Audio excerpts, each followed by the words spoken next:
Hello mga amigo, mga amiga, guwapo, guwapa. Kumusta? Oh, ito na ko. Ito binigay sa akin ngayon lang ngayong umaga. Nasa ano ako, pahayag. Pahayag. Nasa ano pa to eh. Pero binigay sa akin 2 and 3. Basahin ko lang to kasi dito ako mag-umpisa. Salamat Panginoon at syempre sa aking Holy Spirit na nagbigay ng mensaheng ito. Isang pangitain tungkol kay Kristo. Ako'y si Juan ang inyong kapatid na kasama ninyo sa paghihirap.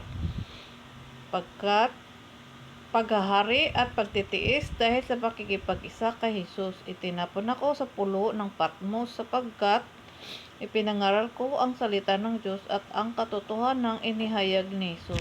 Nooy araw ng Panginoon, kinasiyahan ako ng Espiritu at narinig ko mula sa aking likuran ang isang malakas na tinig na parang tunog ng trumpeta. Ang sabi, isulat mo ang iyong nakikita at ipadala mo sa 7 iglesia sa Efeso, Esmena, Pergamo, Tiatira, Sardis, Philadelphia, at Laodicea. Lumingin ako upang tingnan ang nagsasalita at nakakakita ako ng 7 ilawang ginto.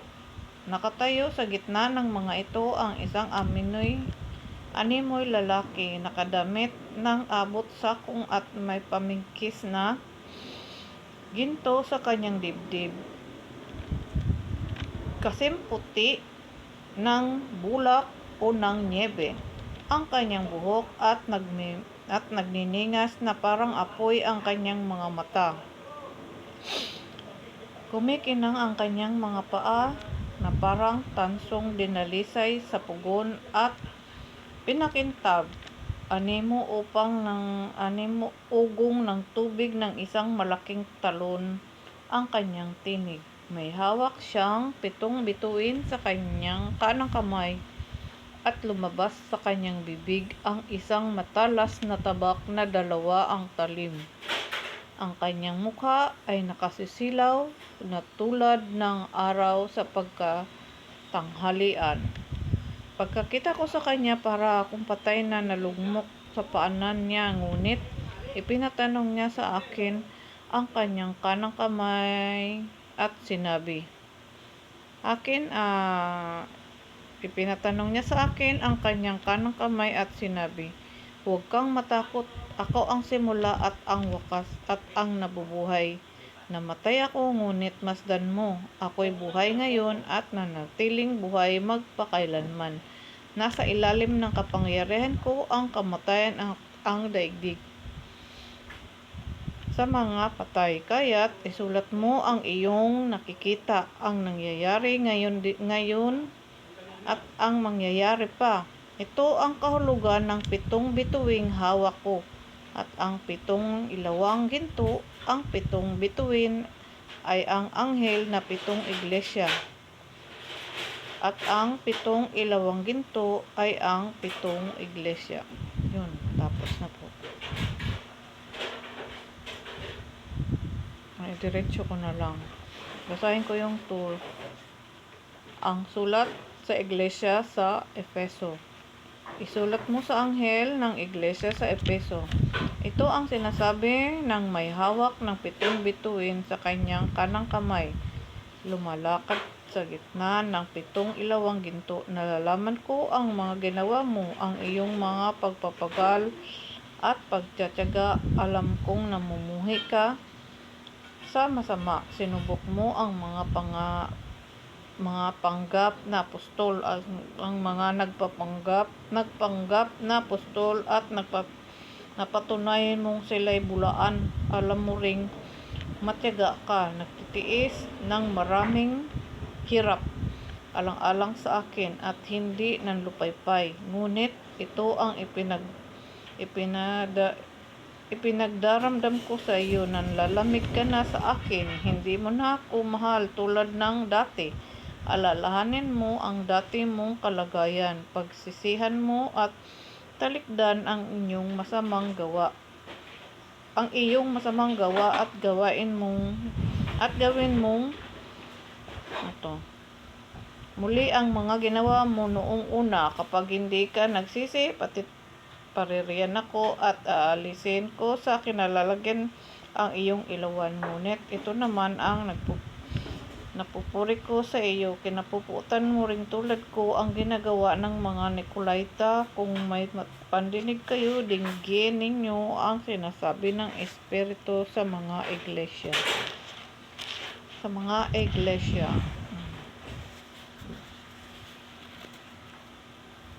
Ito ang binigay sa akin na sunod. Ang sulat sa iglesia sa Esmena.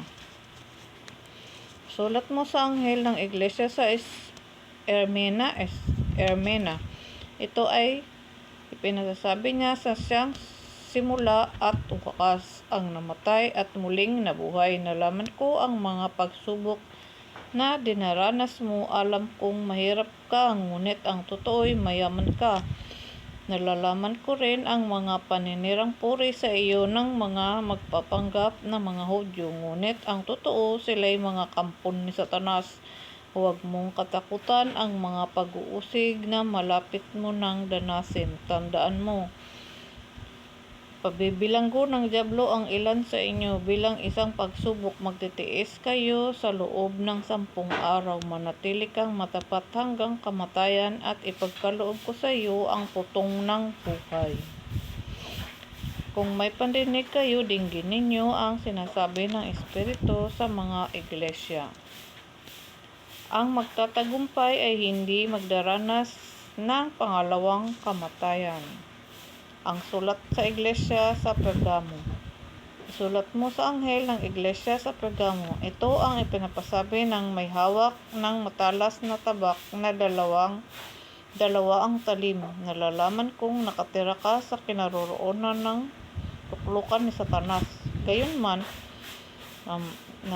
nananatili kang tapat sa akin. Hindi mo tinalikdan ang iyong pananalig sa akin, kahit noong si Antipas na tapat kong lingkod ay patayan diyan sa bayan mong tinitirhan ni Satanas. Ngunit may hinanakit ako sa iyo dahil sa ilang bagay. May ilan sa inyo na sumusunod sa aral ni Balaam na nagtuturo kay Balak na magbubunsod sa mga Israelita na magkasala. Dahil dito, kumain sila ng pagkaing inihandog sa mga Diyos-Diyosan na gumawa ng mga kahalayan.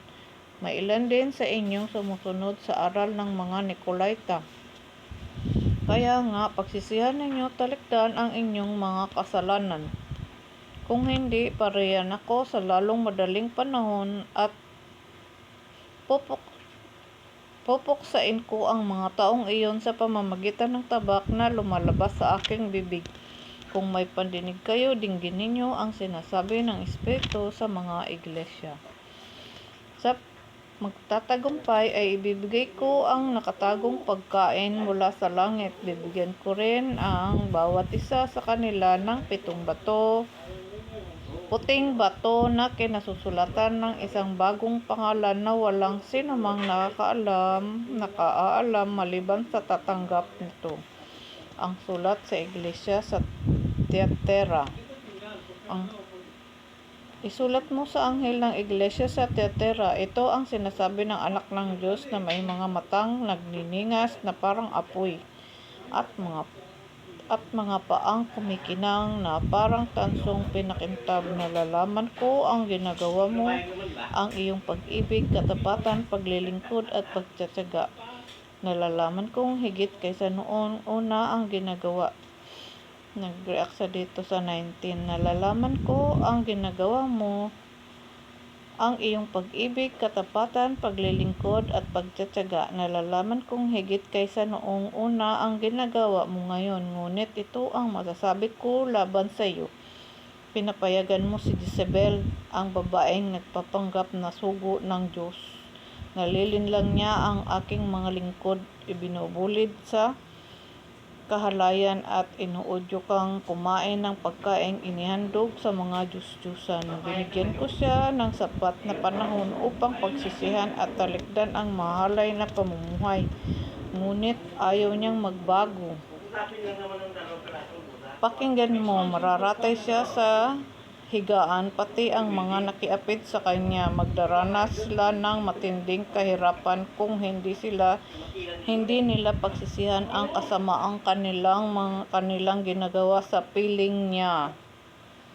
Papatayin ko rin ang kanyang mga anak upang malaman ng mga iglesia na ako ang sumisiyasat sa puso't isip ng mga tao.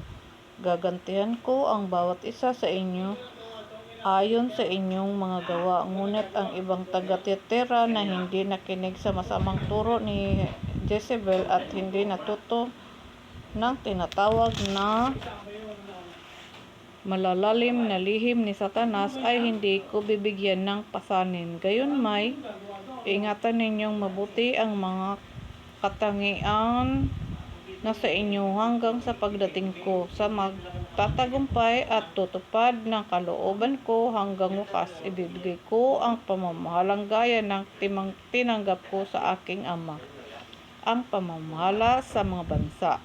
Mamamahala siya sa pamamagitan ng kamay ng bakal at dudurugin niya ang mga bansa. Nag-react siya dito. Ang ama dito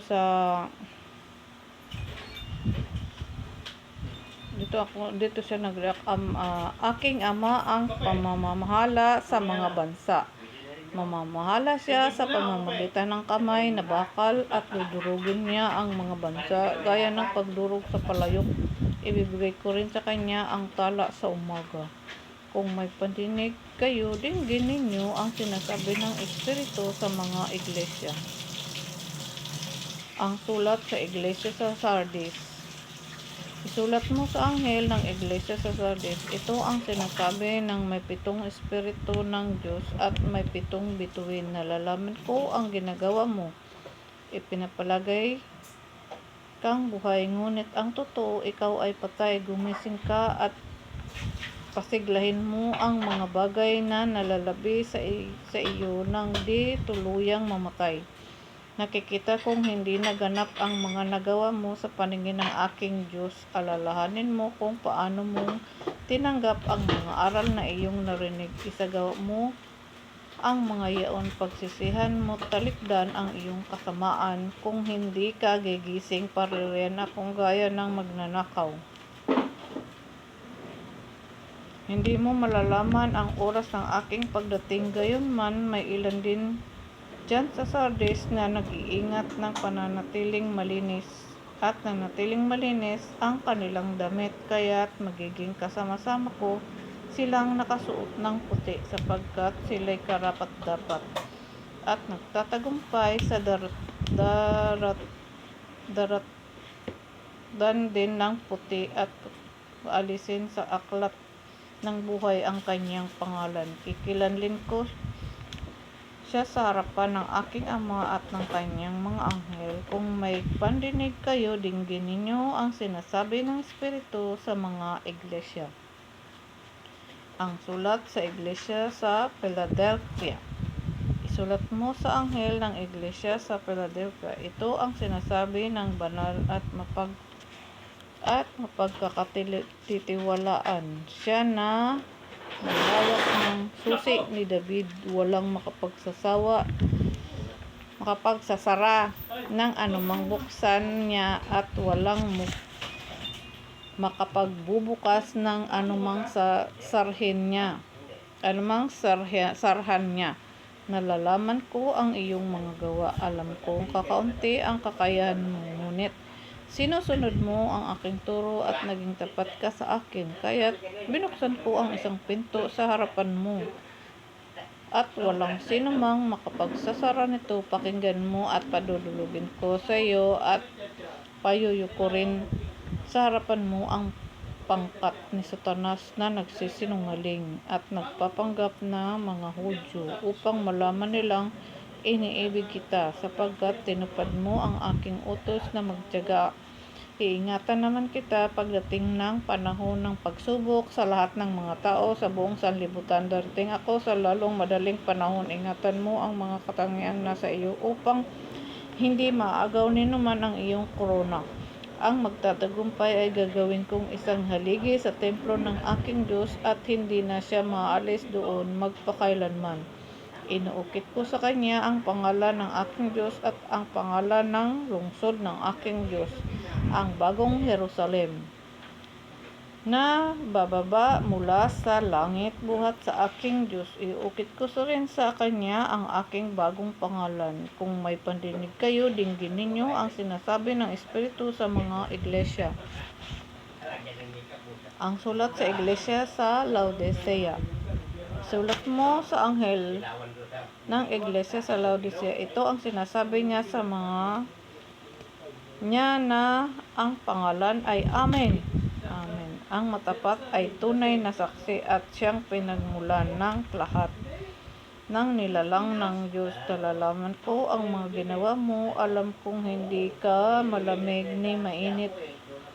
Maano sanang malamig ka o mainit, ngunit dahil sa ikaw ay malahininga, hindi mainit, hindi malamig, isusuka kita. Sasabihin mo, ako'y mayaman at sagana sa lahat ng bagay, ngunit hindi mo nalalamang ikaw ay abang-aba, kahabag-habag, maralita, hubad at bulag.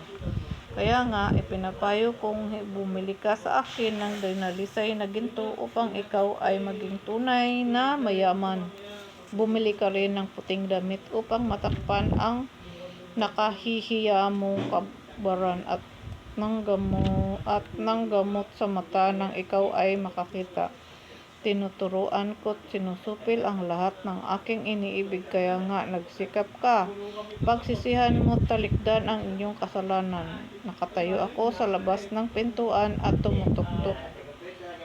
Kung diringgin ninuman ang aking tinig at bubuksan ang pinto, ako'y papasok sa kanyang tahanan at kakasalo kaming kakain. Ang magtatagumpay ay uupong katabi ko sa aking luklukan. Kung paanong ako'y nagtatagumpay at nakaupo ngayon sa tabi ng aking ama sa kanyang luklukan. Kung may pandinig kayo, dinggin ninyo ang sinasabi ng Espiritu sa mga iglesia. Yun po, salamat po. Yun lang po ang binigay sa akin. Tinuro ako doon sa dito ng Holy Spirit ko sa pangitain. Tapos yung pinakita sa akin kanina ng Holy Spirit ko may number 2 and 3. Kaya binasa ko 2 and 3. Tapos dito niya ako pinag-umpisa sa pahayag 1:9. Sa isang pangitain tungkol kay Kristo. Kaya ito binigay niya sa akin na kaya binasa ko. Salamat Panginoon at syempre sa aking Holy Spirit at sa inyo ring nakikinig ngayon. Sa mga nakikinig, kung kayo nakikinig at binasa ko na yung 2 and 3. Dahil yun ang pinakita sa akin. At nakasulat din dito. Nakasulat dito. Lumingon ako upang tingnan ang nagsalita at nakita ko itong 7 iglesia. Dito isusulat ang mga nakikita. Katulad din ng dati. Salamat po. Itong huli, ngayong yung makikisalo ng Panginoon, pag kumain, pinakita na rin yan sa akin. Pinakita niya mga pagkain sa isang malaking pinggan. Pinakita niya sa akin. Ang dami niyang pinakita. Tapos yung mga triangle, o kaya 2 lang, o kaya 3, o kaya 4, magkatabi-tabi pag kinunit yung mga bilog-bilog. Madami siyang pinakita sa akin dati pa. Ngayon, ang kasalukuyan naman ang ating aabangan. Kung ano ang pinapakita sa akin ng Panginoon. At sana naniwala kayo at kung hindi naman, nasa sa inyo pa rin. Yun lang. Salamat sa inyong lahat sa muli at syempre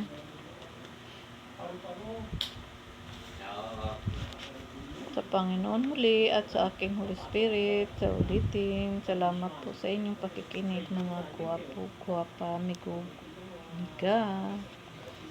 ingat tayong lagi at naway patnubayan tayo ng kapayapaan. Kapayapaan at kaligtasan ng ating Panginoong Diyos. Nasa langit. Amen po.